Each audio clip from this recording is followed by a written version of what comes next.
রামিসার এই হত্যাকারীর সর্বোচ্চ শাস্তি ইনশাআল্লাহ আগামী 1 মাসের মধ্যে নিশ্চিত করবে এবং সেই সর্বোচ্চ শাস্তি হচ্ছে মৃত্যুদণ্ড। দীর্ঘদিনের ফ্যাসিবাদী শাসন শুধুমাত্র দেশের মানুষের অধিকার আর দেশের অর্থ সম্পত্তি লুট করেনি, বিচার বিভাগ সহ দেশের সমস্ত প্রতিষ্ঠানগুলোকে ধ্বংস করে দিয়েছে।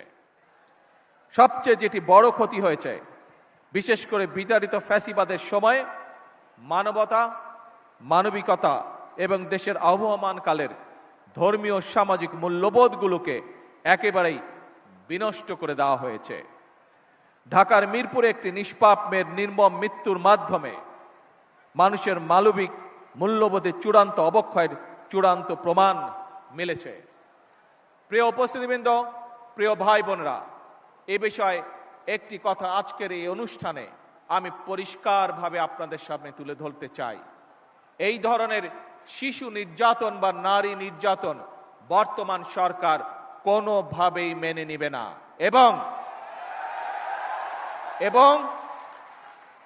বর্তমান সরকার রামিসার এই হত্যাকারীর সর্বোচ্চ শাস্তি ইনশাআল্লাহ আগামী 1 মাসের মধ্যে নিশ্চিত করবে এবং সেই সর্বোচ্চ শাস্তি হচ্ছে মৃত্যুদণ্ড,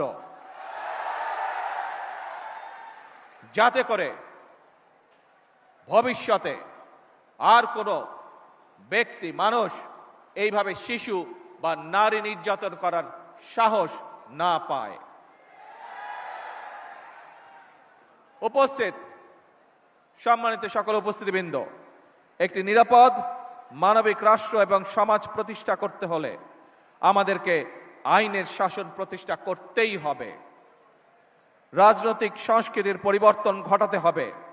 একই সঙ্গে আমাদের জাতীয় জীবনে পুনরায় বাংলাদেশের আবহমানকালের ধর্মীয়, সামাজিক, সাংস্কৃতিক মূল্যবোধের পুনর্জীবন ঘটাতে হবে।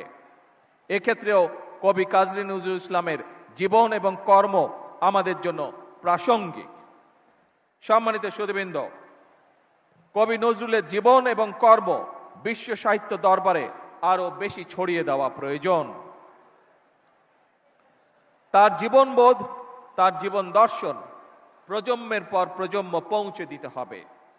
এরই অংশ হিসাবে আমাদের জাতীয় কবির স্মৃতি বিজড়িত ত্রিশালকে নজরুল সিটি হিসাবে ঘোষণা করা যায় কিনা এর ব্যাপারে সম্ভাব্যতা